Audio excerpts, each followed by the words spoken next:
क्या होता है, सबसे पहले आप ये जान लीजिए। टैरिफ दरअसल एक तरह का सीमा शुल्क या टैक्स है जो कोई देश विदेशी सामान पर लगाता है। उदाहरण के तौर पर भारत का मान लीजिए कोई डायमंड है, वो अमेरिका में 10 लाख रुपए में बिक रहा है। अब जब डोनाल्ड ट्रंप ने 25% टैरिफ लगा दिया है तो उसकी कीमत जो है वो 12.5 लाख हो जाएगी। इसका नतीजा ये होगा कि अमेरिका में जो ग्राहक हैं वो कम डायमंड खरीदेंगे भारत का निर्यात घटेगा और इसका सीधा असर हमारी अर्थव्यवस्था पर पड़ेगा।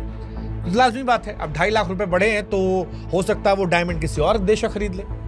लेकिन सवाल यह है कि जो 25% टैरिफ लगाया गया है इसकी मार किन किन सेक्टर में पड़ने वाली है भारत के, तो आपको बताते हैं। सबसे ज्यादा असर जो पड़ेगा वो टेक्सटाइल सेक्टर में पड़ेगा। हर साल भारत 15 अरब डॉलर का निर्यात करता है। ट्रैफिक के चलते मांग जो है वो 20 से 30% गिर सकती है और उसका सीधा असर ये होगा कि लोगों की नौकरियां खतरे पर जाएंगी। दूसरा, भारत के फार्मा सेक्टर पर असर पड़ेगा।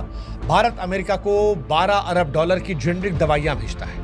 अब अगर अमेरिका इन्हें महंगे दाम पर खरीदेगा तो लाजमी है कि ऑर्डर घटेगा, कंपनियों को घाटा होगा। तीसरा, रत्न आभूषण सेक्टर जो 9 अरब डॉलर का है, इससे भी झटका लेगा।